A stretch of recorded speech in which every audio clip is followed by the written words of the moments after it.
Hey, friends. Welcome back to the Kelly Counts Macros podcast.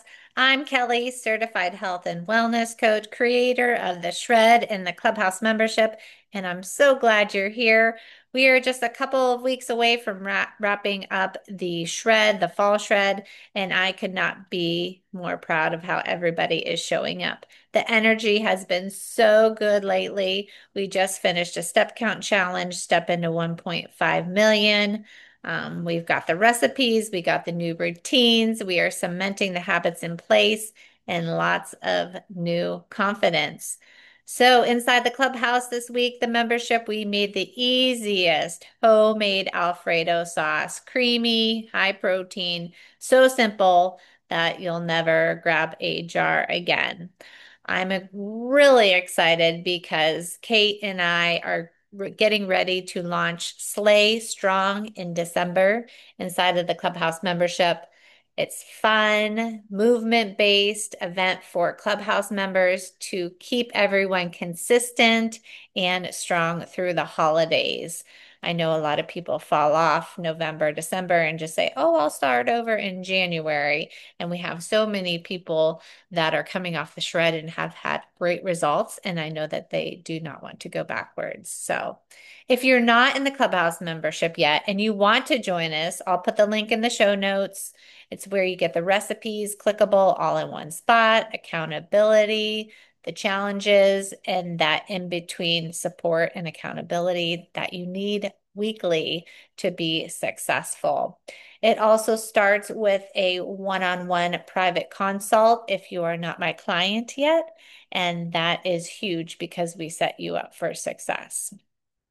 On Instagram this week, we celebrated Kayla for running a marathon. She felt lighter on her feet. Go over, check her out, look at her pre-picture and her post-picture crossing the finish line. Really, the results are jaw-dropping. So, love seeing that level of growth and confidence.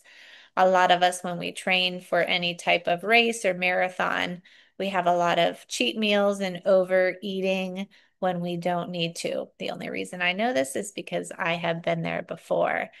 Um, on today's episode, one that's super popular, so many of you have asked for it, how to stop stress eating and cope with it in other ways. So, what is stress eating? So, let's start here. Stress eating is when emotions, not hunger, drive your eating. It's when your brain is trying to fix a feeling instead of fueling your body. So maybe you've had a long day, you're overwhelmed, you did really good at breakfast and lunch, and before you know it, you're standing at the pantry door with handfuls of pretzels, sleeves of Oreos, leftover Halloween candy, or spoonfuls of peanut butter. So the problem in the moment isn't about food, it's about relief. It's your brain saying, I need to calm down. The problem is that food gives you that temporary comfort, but it doesn't solve the stressor. So today I want to give you ways to stop stress eating before it starts and still honor your body and emotions in the process. So, number one, this is so simple, not always easy, but simple. Pause. Pause before you eat. Stress eating is impulsive, it happens fast. So, before you reach for food, take 60 seconds and ask, am I actually hungry or am I overwhelmed? What emotion am I trying to fix right now? Even just naming the feeling, I'm anxious, I'm tired, I'm frustrated, activates the logical part of your brain. And this small pause gives your body a chance to catch up to your thoughts. This is one of my favorite strategies because it's so small, yet it's so powerful. Once your brain starts to do this and you practice it, your brain will automatically do it because it will be a track in your brain that keeps rewriting itself. You're not denying yourself food, you're just putting awareness into the driver's seat. Get curious. So many people feel guilty about stress eating. Get curious. This one's big. So, guilt after stress eating only fuels the cycle. You feel bad, so you eat again, and it repeats. Instead, treat it like data. I reached for the chips after that email. Why? That one question turns guilt into awareness, and you start to recognize your patterns. Maybe it's the end of the workday, maybe it's bedtime chaos, maybe it's boredom. When you get curious, you ask yourself better questions, you take that power back. Stress eating isn't a lack of willpower, it's just often a lack of awareness. Change your environment. Here's what science tells us. We eat up to 70% more of whatever food is visible in our environment. So if candy is sitting on the counter, you'll eat more candy. But if apples or protein bars are what you see first, that's what you'll reach for. This isn't about removing joy or food you love. It's about visibility management, managing your environment. Keep protein forward snacks like Greek yogurt or a chomp stick or legendary chips where you can see them and keep those trigger foods tucked away, whether they're up higher or in a cupboard. So if you work from home too, I hear this all the time.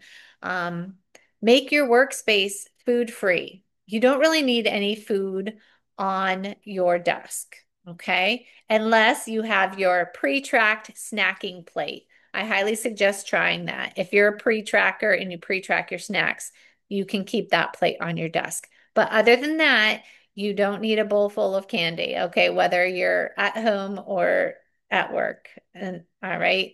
Sometimes when you have to get up and grab something, it gives your brain more time to decide if it's really worth it. The next one, replacing the coping mechanism. Food works because it soothes your nervous system. So you can't just remove stress eating. You have to replace it, just like any habit. You can't just expect to get rid of it. You have to replace it. So try going for a quick walk, even stepping outside, step into the fresh air, taking 10 deep breaths, journaling for 2 minutes. Have that journal on your desk, or leave yourself a voice note, a nice one. Talk to yourself like you would your best friend. So when you start doing this, your brain learns new pathways for comfort. Over time, your go-to reaction shifts from I need to snack to I need a reset. I need to call my mom. I need to call my friend. I need to step outside. And then it will not go to I need to eat something. So this is where so many of my Clubhouse members see major progress. It's the aha moment when they realize the issue isn't food, it's about regulating those emotions. Keeping a rhythm with the meals, skipping meals, fasting, saying I don't have time on Saturday mornings because I'm running all over the place, running off adrenaline. Going too long without food, it increases stress. I was just talking with a Shred member about this at our check-in. She's already stressed and she's creating more stress by asking me if she should fast. No, you shouldn't fast. You shouldn't skip meals. That just increases cortisol, increases that stress hormone. Who needs more stress in their life? Not me, okay? And that can trigger the cravings. So remember to get into a regular rhythm, all right? And if Monday through Friday looks a certain way with your rhythm, why not try that on Saturday and Sunday as well? Just treat the weekends like a weekday. That's one of my top tips. Treat the weekends like a weekday. So keep that regular rhythm, right? Pair a protein with a plant. Just using that combination to stabilize yourself keeps that, you from having that 4 p.m. I need something sweet crash. Get that protein in early, as we all know that helps with the evening cravings. So maybe breakfast looks like eggs and fruit. Lunch looks like a chicken wrap and veggies. Snack looks like Greek yogurt and berries. Dinner looks like, I like to keep it simple, protein, veggie, fruit. Okay. So when everything is stable, your emotions are steadier too. Anybody get hangry? That's real, right? I get hangry. Mom gets hangry. All right. So, next one, identify your stressors. I know that this is hard because we want to just keep doing the things that we've already done, but write down your top three triggers. I don't know. For most of us, maybe it's a work email, maybe it's kid chaos, maybe it's evening fatigue. Write down your top three triggers. Once you identify them, plan ahead. If your trigger is that 3 p.m. work slump, have an afternoon protein snack ready. If it's nighttime fatigue, take a short walk or stretch before sitting down. I tell my clients this all the time. It's not about removing the stress. I mean, stress is normal. Everybody's going to have it. It's about managing it differently. The next one, nothing fancy, but prioritize sleep. I know, easier said than done. I'm right there with you guys. I can fall asleep, but I can't stay asleep. So I'm just going to give you a small tip that I've been using. Instead of getting up, because that's what I was doing because my brain was racing, I turn on an audiobook and I listen to that and I go right back to sleep. Not ideal because I don't want to be waking up, but it really helps. So, anyways, poor sleep literally changes your hunger hormones. You know, I talk about ghrelin, I talk about leptin. When you're sleep deprived, the hunger hormone ghrelin goes up and the leptin, the fullness hormone, goes down. So that's why you crave more carbs and more sugar, even if your body doesn't need them. You think, oh, I need a pick me up because I want to have a sugar that picks me up, which we all know that's kind of silly, right? Sugar doesn't really pick us up. Remember Snickers, I think, and give me a break, break me off a piece of that Kit Kat bar. You know, that's really not what your body needs. Your body needs sleep. So aim for that 7 to 8 hours a day. Your food choices and your emotions will improve. And yes, this might mean setting a bedtime for yourself like you would for your kids. Set an alarm to go to bed. Making a plan. I like to call this the calm down plan. I love this one because it's simple. You know, I like to keep it simple. Create a list on your phone or write it down on a piece of paper, title it When I Want to Eat, but I'm Not Hungry, and then list quick actions. Step outside for 5 minutes, drink 8 ounces of water, stretch for one song, message a friend or your coach. The goal isn't perfection, it's redirection. So you're teaching your brain we can calm down without food. So have your calm down plan. When I want to eat, but I'm not hungry, and make a list of 5 quick things that you could do.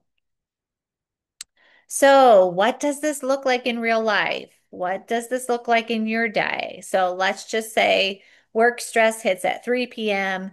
You pause, you take a breath, you recognize that it's stress, not hunger. You grab your pre-planned protein snack.